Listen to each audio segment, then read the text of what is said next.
welcome to wow, did not come out the way I wanted to start it. Welcome to another exciting SVD roll call. I'm going to be steering the ship again. I'm Officer Matthew Friedl. Sitting next to me on my right, controlling the ones and twos, is Officer Ryan Schmitt. Ryan, how are you? Good. Hello again. Hello again. How many times do I have to bust into a Lionel Richie song again? Today we have another guest. We're going to be talking about scams. Scams that have been happening locally in Sheboygan. We have a guest sitting with us. It's Detective Paul Olsen. Paul, how are you? I am doing well. Good. Thanks for having me. Thanks for being here. Paul, why don't you just introduce yourself to the citizens of Sheboygan? Let us know, what your role here is at the Sheboygan Police Department. Well, I'm currently assigned to the Criminal Investigation Division as a detective.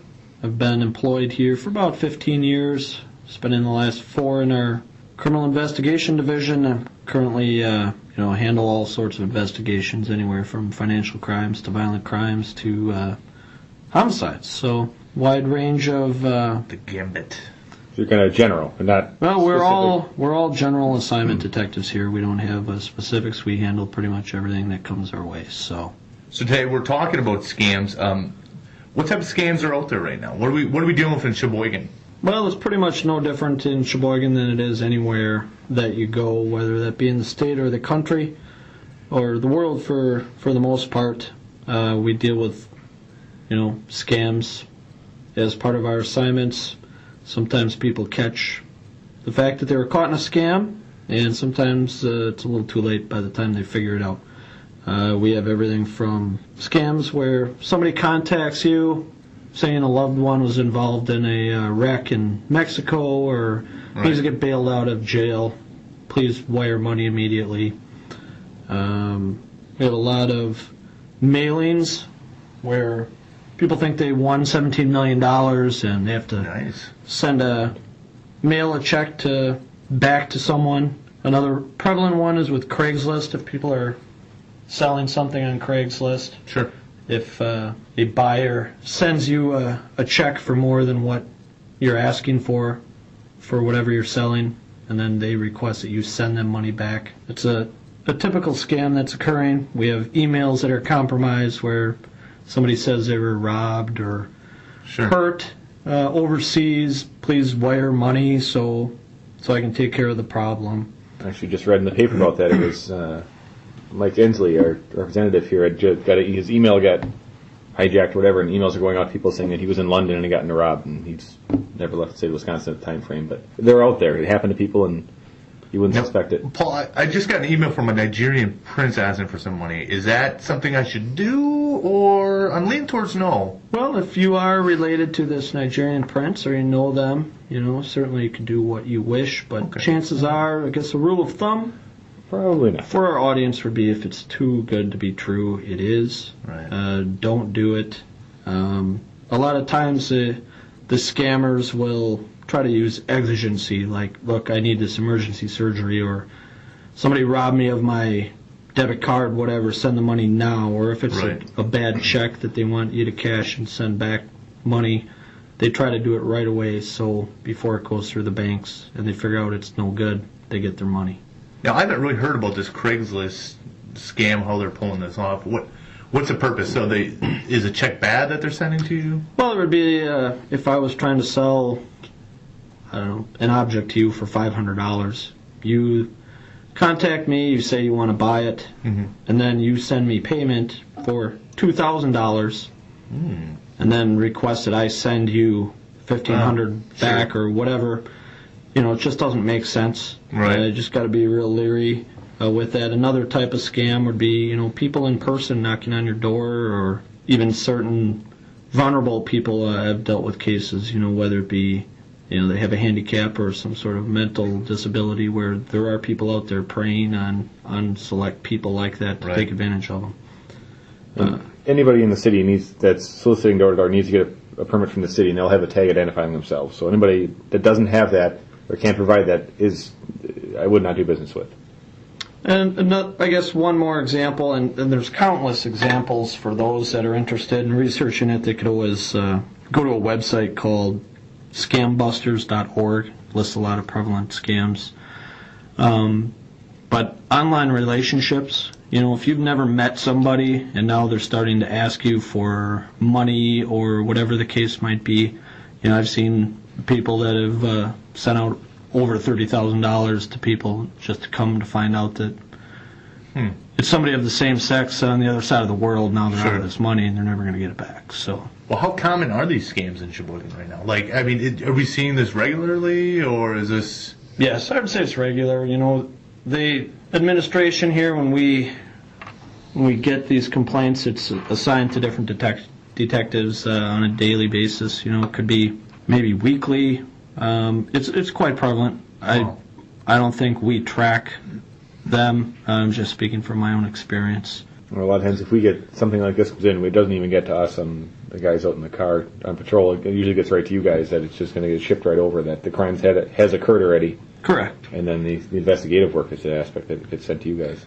And the unfortunate part is, some of these you can't determine who your suspect is. There's a lot of them are overseas or spanning the country.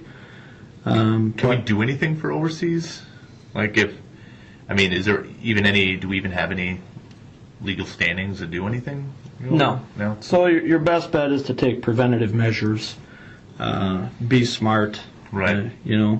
So, Paul, as the time is progressing, like technology-wise, we're using a lot more on the computers. We're using a lot more everything digital online. How can people protect their information? Well, there's a lot of problems, with hackers in today's era, whether they're hacking into your own account information or if it's at a financial institution, your information can be compromised. The biggest way to protect yourself, if you get a strange call or something in the mail, like I said before, if it's too good to be true, it probably is. Right. But if it's something that you think might be real, obviously consult with your financial institution, your loved ones, friends. Right. Run it by someone else. No legitimate financial institution is going to be calling you or sending you an email asking for your account information because they're obviously going to have it. Right. So a lot of it is just using common sense is going to be your best way to protect yourself. Two of the things that stand out to me is one is your paperwork with your personal information on your credit card statements. I think of my electric company, I had to call them for something, maybe it was Charter, I forget, but they asked, all my verifying information was all on my bill. The portion you throw away. So shred those things, burn them, do something to prevent somebody from getting that. Sure. And I can't think what the second thing was. Well, that sounds really important, Ryan. Thanks for sharing. And it just came to me. If you ever get a phone call from somebody and you're not quite sure who it is, get their phone number and call them back. You never know who's calling you, but you can always, if you get a phone number to call them back, you at least have a number of the person you're talking to rather than what's on your caller ID, which is entirely possible to spoof and have it be a fake number. Sure. And that's a good point to make, Ryan. I'm here for. Another thing in regards to the internet, if you are using the internet for purchases, I'd recommend you use a credit card, not a debit card. That gives you the ability to contest purchases in credit card companies. If you have something to contest, they'll usually go to bat for you and assist and potentially reimburse your funds. If you use a debit card, that's like somebody taking the money right out of your bank account, and you're probably not going to get that money back. And another one is, you've seen in the media in the past, the Craigslist killer, not to make people paranoid or whatever, but be leery of meeting up with people on a specific site like that where you're actually going to meet to get something that you're buying. It does happen where people get robbed. Obviously, it's rare, but just something to be aware of. So you always, it's not saying you don't have, you can meet people to meet, but pick a crowded location. Pick some place where it's out in the open. Go to a gas station somewhere that's in public. Don't be meeting in an alley or go to some random garage somewhere. A dark alley is probably not a good spot. No. Not lighted, middle of the night. Not a good idea. And, what to do if all of a sudden you think somebody's trying to scam you out of something. You can always, like I said, consult with family, friends. You can always contact your local law enforcement agency, in this case the Sheboygan Police Department. Or if you have been scammed, obviously you're going to want to make an official report with the police department. You also want to notify the various credit bureaus. Also cancel all your transactions, notify your financial institution, and start looking into it right away.